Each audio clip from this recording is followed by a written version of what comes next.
So now you want to ask yourself, there's a lot of aggressive sellers in the market, but you can see they're struggling to get rewarded. Price isn't rewarding them. In fact, price actually moves to the upside. So we're going to be going over two specific cases of delta for this particular trade. Now, we understand here the market over here, the delta is all negative. If we read the numbers, we see 717 for 422, right? Then we see 72 for 8, we see 241 for 4, we see 299 for 7. So what we're seeing, we see again 203 for 0.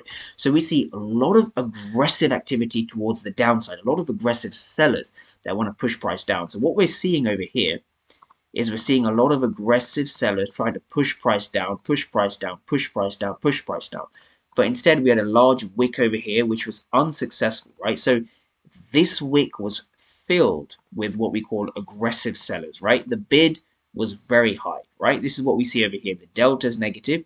The bid was very high.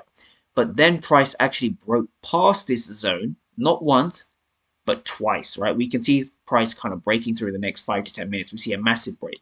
This green candle, again, is very interesting. This was 10 minutes after. This green candle here at 10:40 Eastern Time was, again, very interesting. If we break this candle down on the footprint chart, that's this candle. Now, what we understand over here, we have 172 for 748. So that's roughly a 1 to 6, 1 to 7 ratio. We have 7 times as many aggressive buyers than there are aggressive sellers.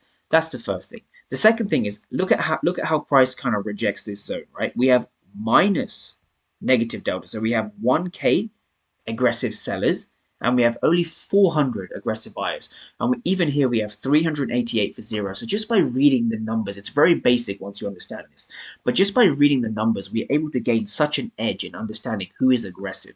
So when we see lots of aggressive sellers in this region, but price is not being rewarded, what this tells us, essentially, when we see lots of aggressive moves to the downside, what this tells us is that there's actually passive buyers that are sitting here that are absorbing all the sell orders, right? So here is a case of absorption. This is absorption, right? This is absorption of aggressive sellers, which then leads to buying in the market, right? So this is how I framed this particular trade. So once the order flow had given me a prediction, right, I was willing to enter at the zone itself, right?